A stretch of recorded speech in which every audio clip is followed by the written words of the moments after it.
You're with The Capitalist Sage, a twice-a-month podcast that seeks out entrepreneurs and experts that speak to the real-world life of doing business for their sage advice. Now, with your hosts, Karl Barham and Rico Figliolini.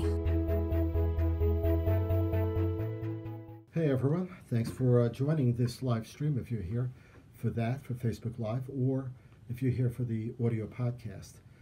This show is called Capitalist Sage.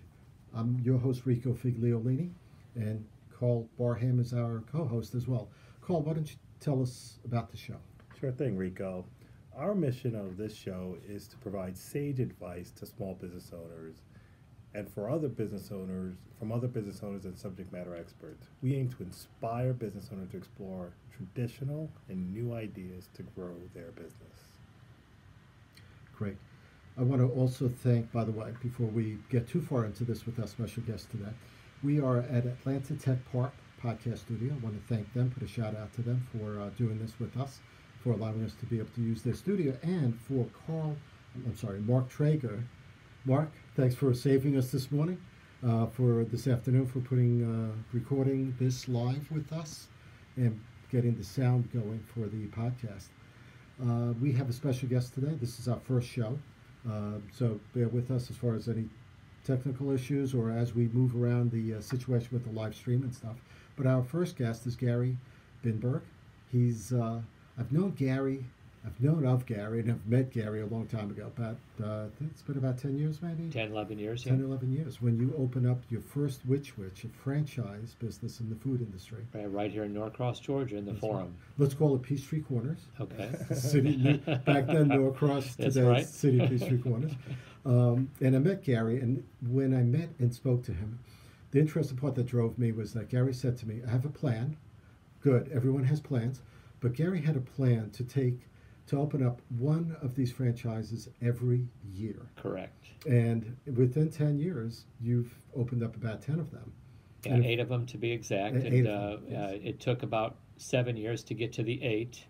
And then we sort of stabilized and had 8 stores throughout the 10 years or 11 years that we were involved. Excellent. And then you ended up exiting out of the business the beginning of the year or so. Exactly. Between January and April of 2018 here, we sold all our stores. So with the conversation that I had with you early on a few weeks ago, we were talking about how the business is and how truly the business can be behind the scenes. And so that precipitated this idea of the topic for this show, which is, so you're a franchise owner, what really comes after being a franchise owner, and how having 8 of them, where people think, great, economy of scale and stuff like that, but what really happens when you have 8 of these locations and how that business is. Give you plenty of stories and hopefully some responsible feedback to provide other people that might be looking at not just restaurants, but just franchises in general. Excellent. Well, to get started, Gary, I wonder maybe you could tell us a little bit, what made you choose franchising as a way to start your business? Right. So my story goes back to about 1980 when I was a sophomore at Georgia Tech, and I met the founder of Subway, and he was in town looking for franchisees. At that time, Subway was only about a 200 store operation. Now they have like over 40,000 stores. But so I was 19. I went to this little seminar. I came back and I said, I need $75,000 to open a Subway. So I asked my parents, grandparents, anybody I could ask, and they all said, you're going to school, you can't do this. I said, yeah, I could do both. At that time, there was no such thing as multitasking, but I thought I could do it. But got turned down. There wasn't any startup capital places to go to online because there wasn't any online activities just then. But that noodled that idea in my head that, wow, this looked like a pretty cool concept. And I'm going to get back to it somewhere down the line. Mm-hmm. Nice. So you got that little spark early on. Exactly. Excellent. Yeah. So in franchising, is sort of the question. So the straightforward answer is it gives you a platform, it gives you some baselines to work from, and if you don't deviate from those, I think you can be pretty successful. Mm-hmm. And so I have an industrial engineering degree from Georgia Tech, so I'm a very process-oriented guy. And that's what a franchise is all about, is following the processes. Okay, thank you. Hey, Karl, just a technical thing. Can you lower your mic? I want to be able to see you on Facebook. There you go. Perfect. Go ahead. Yep. So what made you successful? Do you think made you particularly successful in growing your business to 8 franchises? Right. So we had a business plan. The first thing we did is I learned how to take some retirement money, so a 401k, and turn that into business capital.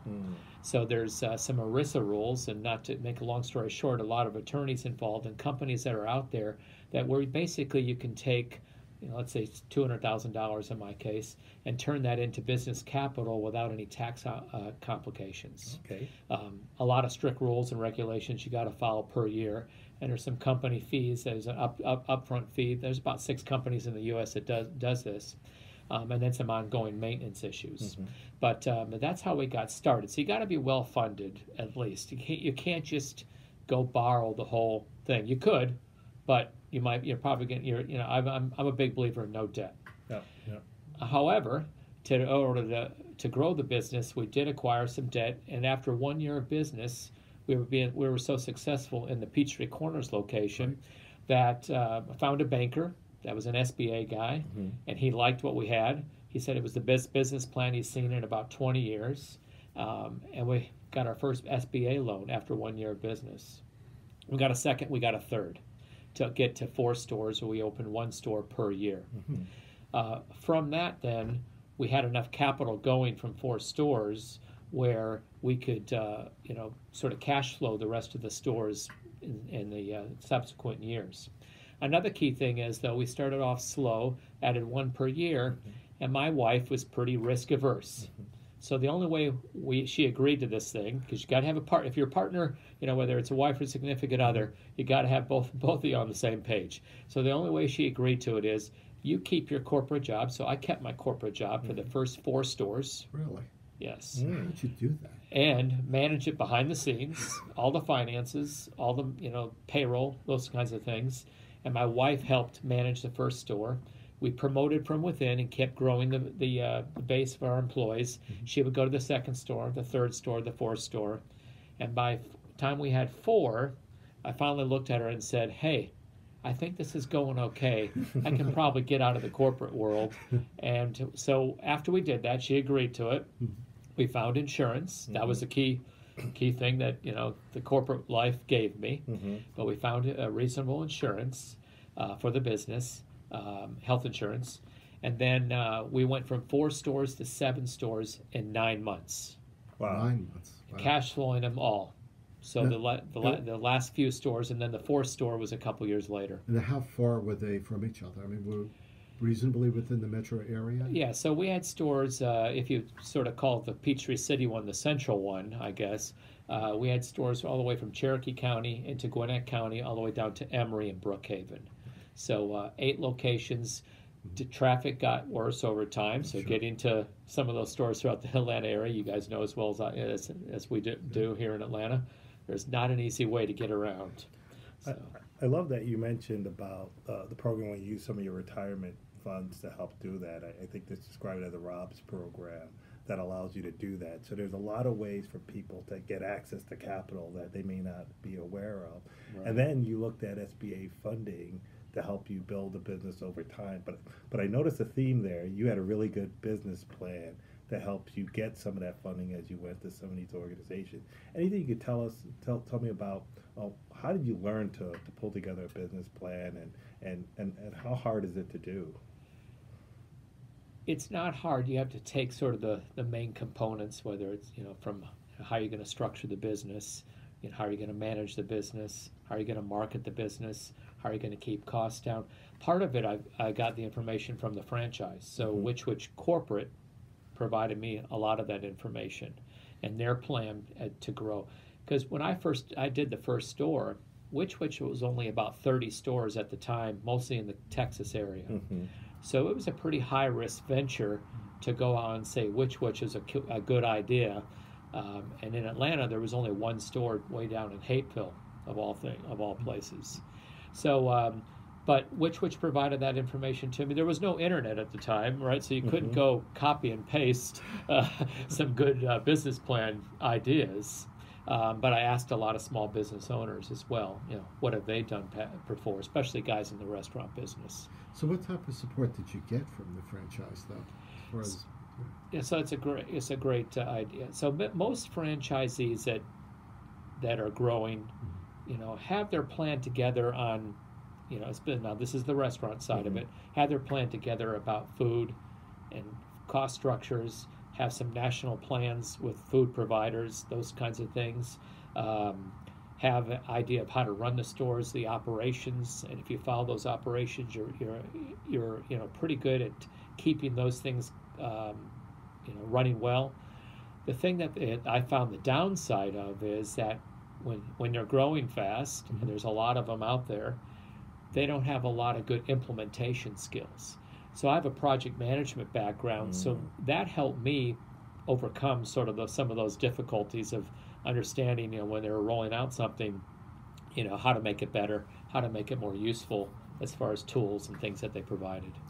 Did that give you the opportunity, or did they take the opportunity to learn from you after having 7 or 8 stores, to be able to learn what really worked here in the metro area for you? They did take that, because so I offered up. So we started online ordering about 6 years ago, sort of way before now that every place has online ordering. And so I offered up to be the guinea pig of all. We had about 200 stores now across the country for Which Wich at the time. They're up to about 500 now. So I offered up to be a guinea pig for my stores to roll out online ordering, and knowing that they didn't really have a project manager on in their staff, I said, let me be the project manager. Let's figure out the kinks, the use cases, the test cases, and what could go wrong with it.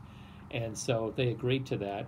And then once we got through about 2 or 3 of my stores, we had a pretty good base, rolled it out to the remaining stores, and then they started rolling it out nationwide.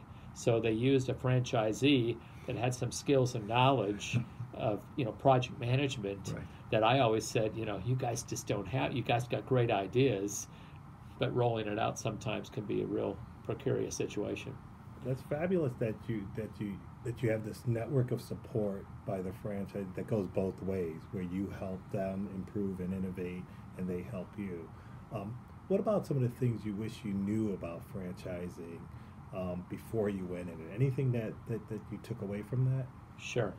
The key thing is that stuff will always, or what I shouldn't use the word stuff, but things that you're trying to plan, dealing with leases, a key thing, takes a lot longer than you ever think it can. I don't know if you've ever seen a coming soon sign for a restaurant. Yes.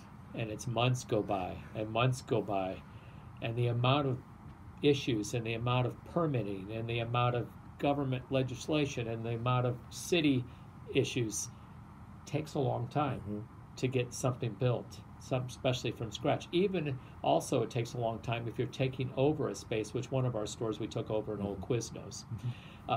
So there's a lot of regulations you have to deal with. The other thing that I learned is it takes a lot more money than you ever think it might. So I sort of am a believer when I'm doing projects, if you sort of half the benefits and double the costs, you might get to reality of what some salesperson or pitched you as far as an idea. So did by the time you got to your 6th or 7th store, did you get used to the fact that of all these things happening? Yeah, well, I said, and so when if you recall, we talked about we went from 4 to 7 stores in 9 months. Yeah. After the 4th store, we sort of had it worked out of what we needed to do and what jurisdictions we were going into, because we were going into some new counties or new cities. And then I also learned to talk to some of the other guys that have opened up things in that center and find out who to talk to. So we sort of skirted around some of the bureaucracy in different government agencies and got to the right person right away. That's good advice for people. So talking to other owners in the shop, kind of using them to help learn from their experience. Exactly, because they told us about which inspectors to look out for, what paperwork they forgot to tell you that you needed. those sorts of things that can just be cumbersome because you have to keep going back. And I'm thinking about the government, but it's not just the government. Food providers, safety issues, utility providers. There's so many things that get involved. And to build one store of a restaurant, I dealt with about 60 different vendors at any one time to get a store open. So go ahead. No, so looking at your experience, you did a restaurant, a food restaurant. If you were to look back at it, are there other businesses besides that you would have considered, knowing what you know now about businesses and franchise? Is there another concept that you learned over the year that you would have considered? I think some of the technology plays and some of the sort of like let's say the online ordering piece was really interesting. And so there's some companies doing some franchising that you can go, implement online ordering in different, not just restaurants, but other retail-oriented services. Sometimes I'll look back and say maybe something with less employees, because I had about 120 employees at any one time at the height of the number of stores we had, and each person has their individual characteristics of the good, the bad, and the ugly. Today's world, the turnover, the unemployment's so low, it's sort of an epidemic to try to find people, not just good people, but just people in general. So sometimes, as my wife looks at me now, says, if you're going to start another business, maybe you should look at, how many employees does it really take? And technology certainly has helped, it's funny, fulfill that. When we were talking a couple of weeks ago, you mentioned the employee thing and how you're competing with like Target and other places that pay more per hour. For sure. Yeah, than the food industry. For sure. But it's not even the money, though. You were saying you get people not showing up for interviews. Well, they would show up, but then they wouldn't show up for the job. Right. I mean, so they know it's. I don't know if you've heard the term ghosting, and so the ghosting represents where they don't show up for the interviews. Right. So the ghost shows up, but not the actual person. They show up for their first day and then they ghost out for the second day because they know they can go down the street in any direction and find somebody else that's paying more, maybe a different kind, or they find out that if a lot of people have not worked in the restaurant industry and they found out, wow, there's a lot of issues, dealing with customers one-on-one, things that I might have not even been trained for. I'll give you an example. So there's so many kids come out of high school and they don't even know how to clean a toilet. That's surprising. They had the maid do it. Well, certainly the cleaner that comes once a week or something. Yeah, no, I get that. Yeah. So it's tough to find. And did you find, like, when I drive up to McDonald's sometimes, the kids will be with their earbuds. They're not doing the business. For and sure. You can tell from For top sure. down that the management doesn't care too much, and the employees don't care too much. For sure. Were you finding that? It's tough, right? It's I think they care to an extent, but we've let sort of this younger generation now, I'd say that the 17 to 20 something grow up that all is good. They get the 8th place trophy in the soccer team. They haven't been taught business 101 where you got to be excellent in order to rise to the top. And also the phone has taken away a lot of their skills to be able to talk and interact with people. I always said if they could Snapchat to the customer, I'd have been golden.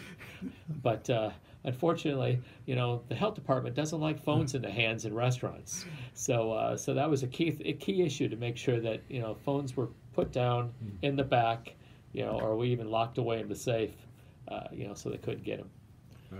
So it's interesting, having good financing up front and figuring out that having a good plan in place and figuring out how to manage employees and operations are some critical skills that made you successful. Right. In your plan, how did you think about how you would exit that business? Right. I always sort of thought about 10 years down the road, would there be something different to look at? And that's where we sort of came upon in that 10th year. My wife and I looked at each other and said, we're ready to do something different, especially with the amount of technology that's out there. It looks like, there's a lot of people doing their own thing, whether it's podcasts, as we're doing right now, to, Instagram influencers, to Facebook advertising, to buying and selling retail arbitrage, with Amazon or eBay. So there's so many things and opportunities that we wanted to try something different and give somebody else the opportunity to to get into the restaurant business. The restaurant business is a great business, but our time had come, and to move on and do something different. When you started thinking about that, how hard was it for you to find a buyer of your business, and did you do it all one-to-one buyer, or did you do it across many? Good question. So we found a great business broker who helped us out, and also he happened to be an Which Wich franchisee, so he sort of knew the game and knew the franchise intimately. We marketed them as one unit or one group of restaurants, but we found it was easier to sell them individually or groups. So we had actually 4 buyers for the 8 restaurants. So one guy had 3, 2, and a few individual ones. But the transition process in Which Wich is really strict. I hope other franchisees have this model of who they take. And so even though if you've got money, that's not the only characteristic. So they have to fit the culture. They have to be a hands-on operator. They're not just buying it to stick, their nephew in to run the business. They certainly have to have some liquid capital or some backing, to prove that they have that wherewithal, and they had to show bank statements and things like that. They have to go to 3 weeks training, and then there's a whole transfer process where I had to make sure that the store was in tip-top shape. It can't be 100% new because it's aging, but everything had to be working before I could transition this over to the new owner. So the process, we started in January of 2017, and we sold them all from January to April of 2018. So the process of finding the right buyers, getting them through training, getting all the financing in order, it can take a while, for sure. So once all that was done and you completed a transition, what was your plans for after that? Okay. So we took a few months hiatus, went on a long-needed vacation to Europe for 3 weeks. My wife's an interior designer, so I've been helping her some, building her business through Instagram and Facebook and other things like that. I've got a few ideas if you want me to share with them. I'd love to tell you guys about it. Absolutely. After you've done all that, what are you doing now? All right. So I'm a big believer is that there's a lot of opportunity in Atlanta to show people where to go, what to do. And I always wanted to be a cruise director, but I want to do that as on land and sort of be the cruise director of Atlanta. And there's so many mixed-use facilities, there's so many festivals, there's so many museums, there's so much to do, but people don't get out of their neighborhood. So be on the lookout for something called Zip Escapes, where you're going to escape your zip code and go explore locally across a lot of these things you might have seen on the news that are opening up around Atlanta. I love that idea. Finding things to do is still a challenge for people that are new to the city or people that have lived here. Right. And having someone to help be a guide for that. Yeah, so I want to be the official sort of concierge, cruise director, whatever it might be. I've lived here 45 years.